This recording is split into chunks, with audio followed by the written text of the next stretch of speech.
السلام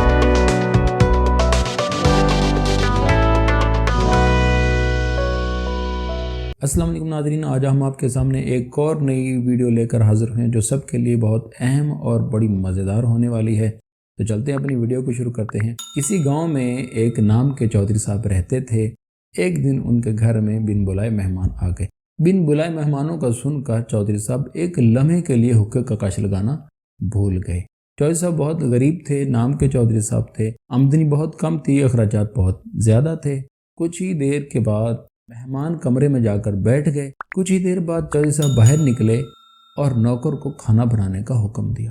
نوکر صاحب آہستہ آواز میں بولے، چودھری جی گھر میں تو صرف دالیں ہیں یا سبزی؟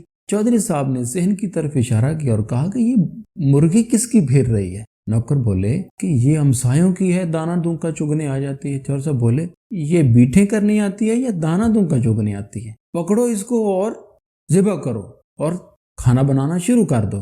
چودھری صاحب یہ کہہ کر اندر چلے گئے، گپوں میں مصروف تھے۔ تھوڑی ہی دیر گزری تھی کہ نوکر نے ایسا سے دروازہ بجایا۔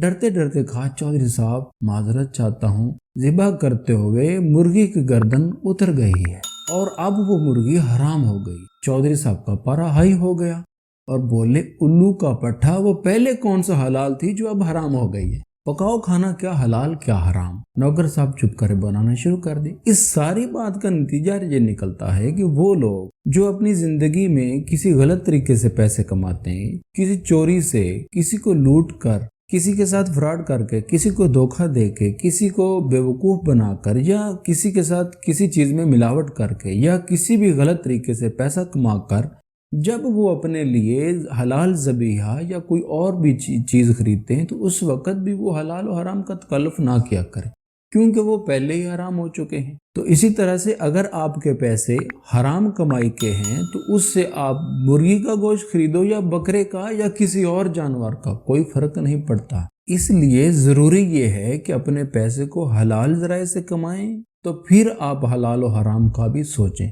جب پیسہ ہی حرام کا ہے تو پھر حلال و حرام کا سوچنے کا کوئی فائدہ ہی نہیں۔ اس بات کو کسی کے اوپر تنقید کے لیے بیان نہیں کیا جا رہا، بلکہ ہمارے معاشرے میں ایسے لوگ کہ جو یہ کام کرتے ہیں ان کے لیے اصلاح کے طور پر بیان کیا جا رہا ہے۔ اس بات سے نیگیٹو پوائنٹ نکالنے کی بجائے اس بات کو پازیٹیو انداز میں سوچنے کی کوشش کریں اور معاشرے میں اپلائی کریں اور معاشرے کو ٹھیک کرنے کی کوشش کریں۔ آپ سب کے تعاون کا بہت شکریہ، لیکن آپ سے گزارش ہے کہ ہمارے یوٹیوب چینل کو سبسکرائب کریں، لائک کریں اور دوستوں کے ساتھ زیادہ سے زیادہ شیئر کریں۔ اللہ حافظ۔